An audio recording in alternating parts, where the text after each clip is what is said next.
நான் எங்கேருந்து ஆரம்பிக்கிறேன் அப்படின்னா 2021 சட்டமன்ற தேர்தல் அங்கேருந்து ஆரம்பிக்கிறேன். ஏன்னா அதுக்கு முன்னாடி ரஜினி அவர்கள் வந்து ஒரு வார்த்தை ஒன்று சொல்லியிருப்பாரு.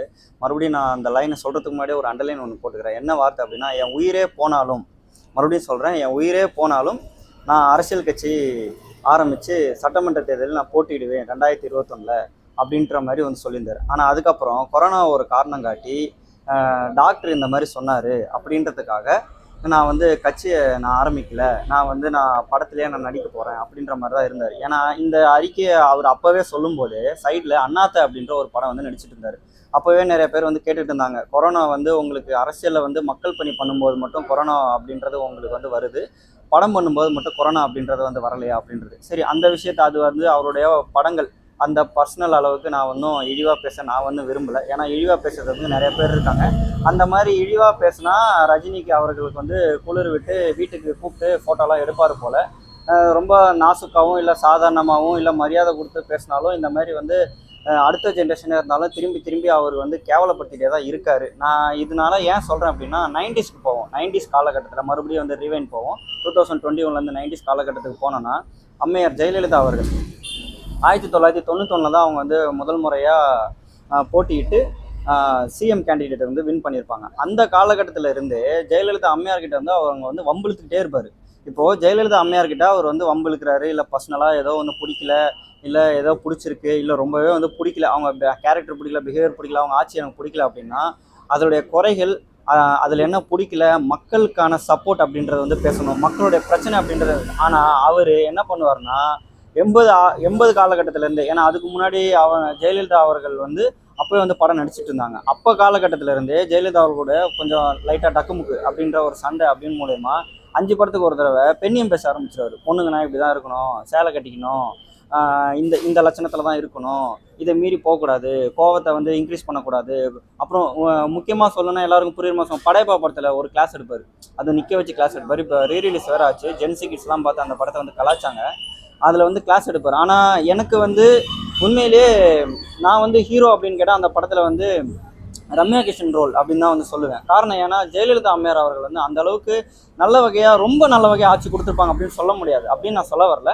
1991 96 நிறையா விஷயங்களாக நடந்திருக்கு. அதெல்லாம் அட்ரஸ் பண்ணி 96 ரஜினி அவர்கள் அரசியலுக்கு வந்திருந்தால் அவர் வந்து சிஎம் ஆயிருக்கலாம். அந்த ஒரு விஷயத்தை அட்ரஸ் பண்ணி தான் ஆதவ அர்ஜுன் அவர்கள் வந்து பேசியிருப்பார். அதுவும் வந்து ரொம்பலாம் இல்லை. அந்த காலகட்டத்தில் அவர் வந்து அரசியலுக்கு வர வேண்டியது திமுக வந்து தன்னுடைய கைவசத்தில் வச்சுக்கிட்டு இன்னைக்கு கடைசி காலகட்டத்தில் அவரோட பேனர்லேயே வந்து படம் பண்ணிட்டு இருக்காங்க அப்படின்ற மாதிரி தான் வந்து விமர்சிச்சிருப்பார். இது வந்து ரொம்ப கொச்சையான வார்த்தைகள்லாம் கிடையாது.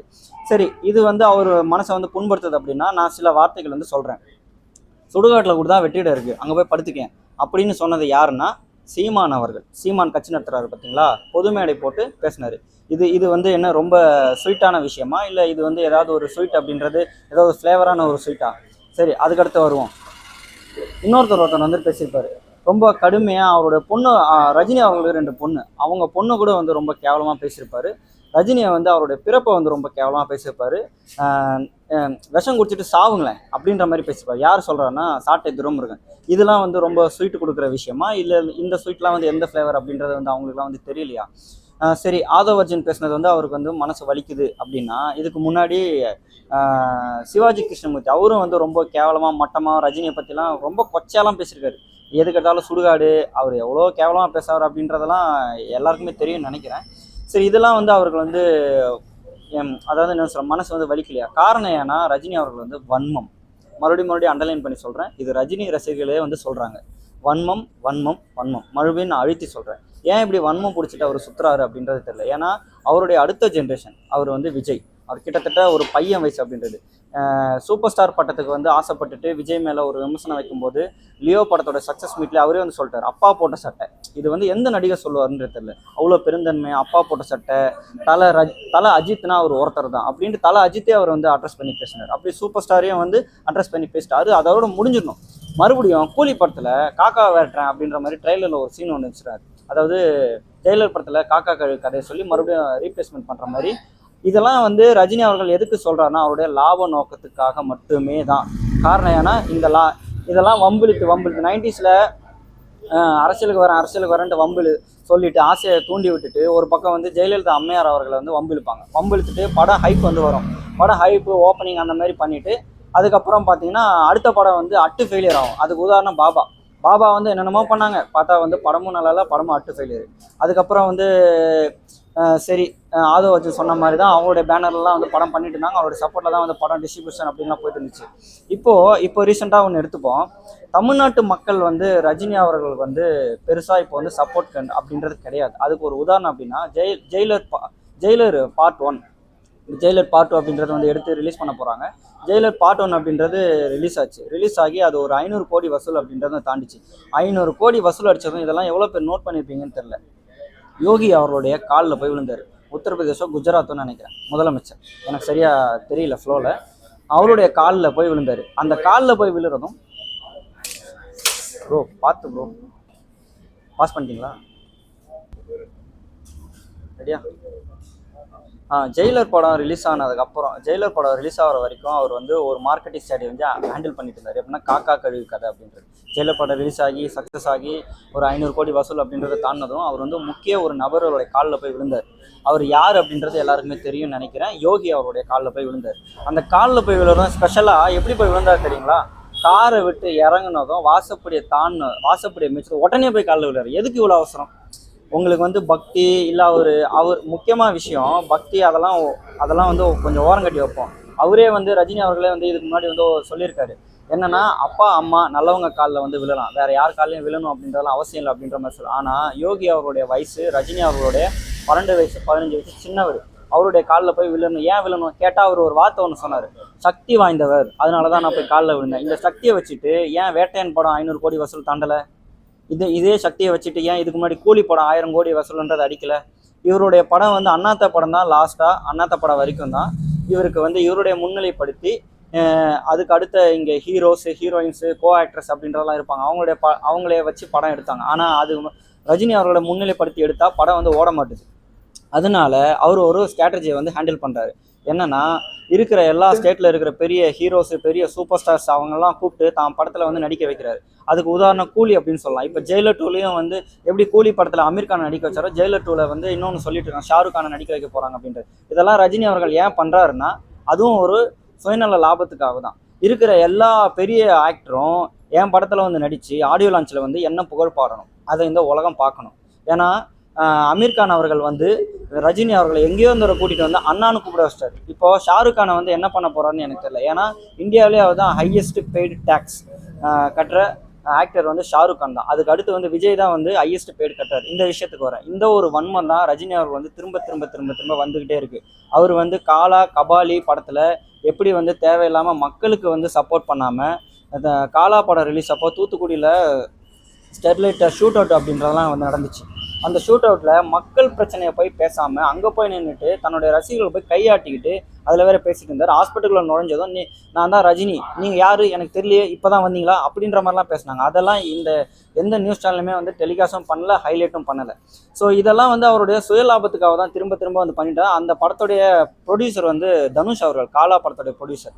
அந்த படத்துக்கு அப்புறம் அவர் படம் ப்ரொடக்ஷனே வந்து பண்ணலை ரஜினி அவர்கள் விட்ட வாயில். ஏன்னா அந்த படத்துடைய கலமே வந்து போராடி தான் எல்லாமே வாங்கணும் அப்படின்ற மாதிரி தான் இருக்கும் அந்த படத்துடைய கலமை. ஆனால் அந்த தூத்துக்குடி ஸ்டெர்லைட் விஷயத்தில் வந்து போராடினதெல்லாம் போதும், போராடி தமிழ்நாடே நாசமாக போகிறத வந்து பார்த்துட்டே இருக்கணும் அப்படின்ற மாதிரி வந்து பேசியிருப்பார். ஸோ அதனால் அந்த படமும் வந்து பெருசாக எடுப்படலை.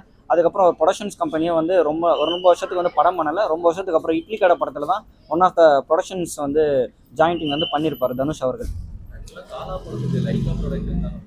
அது வந்து ஆரம்பத்தில் காலா படத்துக்கு ஃபுல் ப்ரொடக்ஷனுமே தனுஷ் அவர்கள் தான் பண்ண வேண்டியதாக இருந்துச்சு. ரஜினி அவர்கள் வந்து விஜய் அவர்களுடைய மார்க்கெட் வந்து அந்த காலத்தில் வந்து கொஞ்சம் அதிகமாகவே இருந்துச்சு.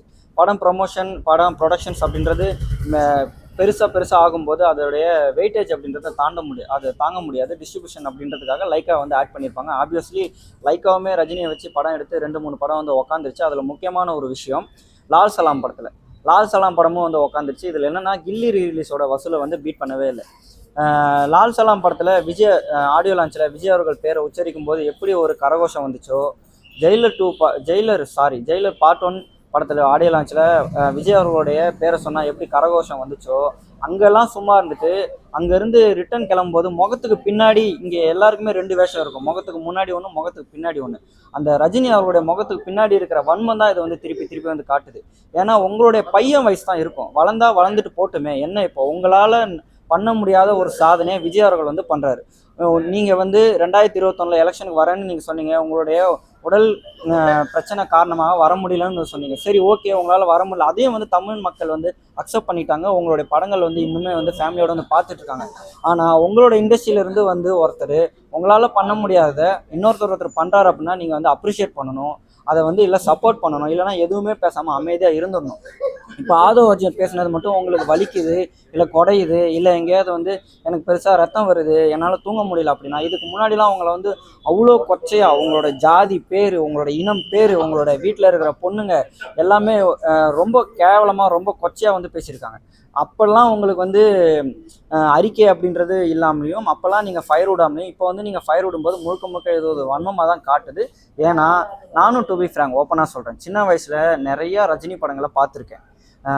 விஜய் அவர்களுடைய டபுள் மடங்கு அளவுக்கு வந்து ரஜினி அவர்கள் வந்து படம் கொடுத்துருக்காரு. 170 படத்தில் பாதி படம் கூட விஜய் அவர்கள் வந்து கொடுக்கல. ஸோ இந்த வன்மம் கூட ரஜினி அவர்களுக்கு வந்து இருக்கலாம். என்னோட பாதி படம் கூட கொடுக்காம என்னையே பீட் பண்ணிவிட்டு இந்த அளவுக்கு போறியா அப்படின்ற மாதிரி வன்மமும் இருக்கலாம். இல்லை கூட இருக்கிறவங்களும் வந்து வன்மத்தை வந்து கிளப்பி விடலாம். ஸோ 170 படங்கள் வந்து நடிச்சிருக்காரு. அப்படி இருக்கிற பட்சத்தில் இனிமேட்டு ரஜினி அவர்கள் வந்து என்ன சாதிக்கணும், என்ன சாதிக்கலை அப்படின்ற பார்த்தா ரஜினி அவர்கள் தான் பெருசாக சாதிச்சார்.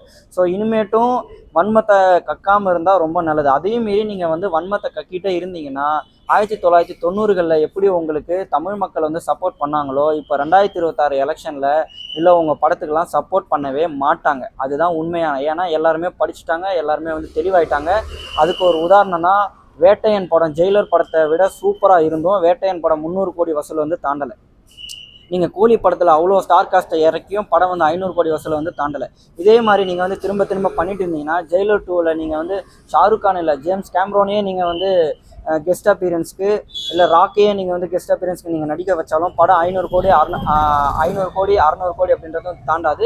நீங்கள் அதுக்கப்புறம் நீங்கள் கமல் அவர்கள் கூட சேர்ந்து நடிக்கிற படமும் சரி, அதுவும் வந்து 500 கோடி அப்படின்றத தாண்டாது. திரும்ப திரும்ப நீங்கள் வந்து வன்மம் காட்டிக்கிட்டு இருக்கிறது மூலமா தமிழ் மக்கள் உங்களுக்கு வந்து திருப்பி ரஜினி அவர்களை பற்றி பேசும்போது ஒரு விஷயம் சொல்ல வந்து மறந்துட்டேன், ஒரு விஷயம் ஷேர் பண்ணுறேன். இப்போது நான் ஒரு விஷயம் வந்து சொல்கிறேன்.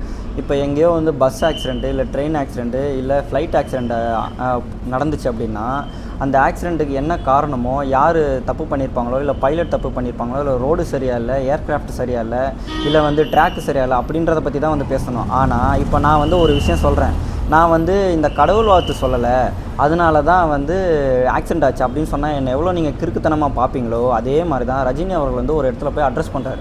1980கள் இறுதி காலகட்டத்தில், அதாவது நம்ம தமிழ்நாட்டில் இருந்து ஒரு இடத்துக்கு வந்து ஃப்ளைட் வந்து மூவ் ஆன் ஆகிறது மாதிரி, அதை வந்து என்ன அட்ரஸ் பண்ணுறாருன்னா, அதில் வந்து ஒரு 60 பேர் 80 பேருன்றது இறந்துருப்பாங்க, ஃப்ளைட்டை வெடித்து வந்து இறந்துருப்பாங்க. ஒருத்தராவது காயத்ரி மந்திரம் சொல்லியிருக்கலாம்ல, காயத்ரி மந்திரம் சொல்லியிருந்தால் படம் ஃப்ளைட்டு வந்து வெடிச்சிருக்காதுல அப்படின்ற மாதிரி இவங்களை வந்து நம்ம எப்படி பார்க்குறது?